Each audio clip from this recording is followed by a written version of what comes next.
Every day, thousands of airplanes cross the skies above us. They carry millions of passengers, tons of cargo, and connect nearly every corner of the planet. But what happens when these giant machines reach the end of their lives? Where do they go when they can no longer fly? Most people imagine airplanes being scrapped immediately. The reality is far more fascinating. Hidden in the scorching desert of Arizona lies a place so enormous that it can be seen from space. A place where thousands of aircraft sit silently under the blazing sun. Passenger jets, military bombers, cargo planes, and even historic aircraft that once served in wars. Together, they form the largest airplane graveyard on Earth. This is Davis-Monthan Air Force Base's aircraft boneyard, officially known as the 309th Aerospace Maintenance and Regeneration Group. Spread across more than 2,600 acres, it is home to over 3,100 aircraft worth tens of billions of dollars. At first glance, it looks like a giant parking lot filled with forgotten machines. But this is not a cemetery where airplanes come to die. It is something much more important. Some aircraft arrive here to be preserved for years. Others are stripped for valuable parts that keep active fleets flying. A few are transformed into drones for military training. And surprisingly, some aircraft even return to the skies after spending years in storage. The dry desert climate makes this location perfect. Rain is rare, humidity is extremely low, and the hard alkaline soil prevents heavy aircraft from sinking into the ground. These natural conditions help preserve airplanes better than almost anywhere else on the planet. But storing thousands of aircraft is far more complicated than simply parking them in rows. Every plane undergoes a carefully planned process. Sensitive equipment is removed, fuel systems are cleaned, engines are sealed, protective coatings are applied to shield the aircraft from the harsh desert sun. Teams of specialists work constantly to ensure these machines remain in usable condition for years and sometimes decades. What makes this place even more incredible is its sheer diversity. Walking through the boneyard is like traveling through aviation history. One row might contain retired commercial airliners, the next could hold fighter jets that once flew combat missions. Nearby stand massive cargo aircraft that transported military equipment around the world. Every plane has a story, and every story represents a chapter in aviation history. The scale is almost impossible to comprehend. If all the aircraft were lined up nose to tail, they would stretch for dozens of miles. Some of these machines cost hundreds of millions of dollars when they were built. Yet today, they sit quietly beneath the desert sun, waiting for their next fate. So why does the United States keep thousands of retired aircraft instead of simply destroying them? How do workers maintain such a massive collection? What valuable secrets are hidden inside these silent giants? And what happens to the airplanes that will never fly again? Today, we're taking you inside the world's largest airplane boneyard to uncover the incredible system that stores, preserves, recycles, and sometimes resurrects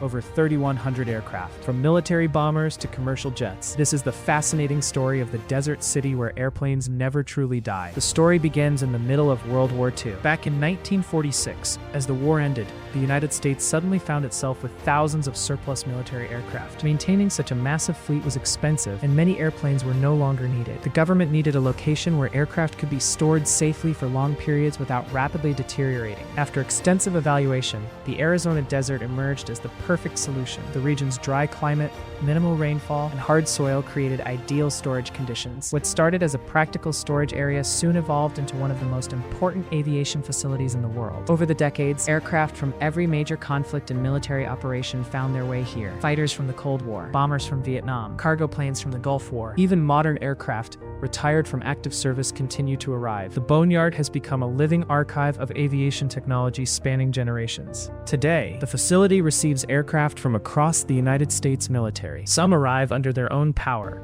landing on nearby runways before being carefully moved into storage. Others are transported after retirement from service. Upon arrival, each aircraft is assigned a specific category based on its future purpose. Some planes are placed in long-term preservation. These aircraft remain largely intact and can potentially be returned to service if needed. Others are designated as parts donors. Their engines, avionics, landing gear, and countless components are removed and supplied to active aircraft around the world. This process saves billions of dollars by reducing the need to manufacture replacement parts. Then, there are aircraft destined for a completely different future.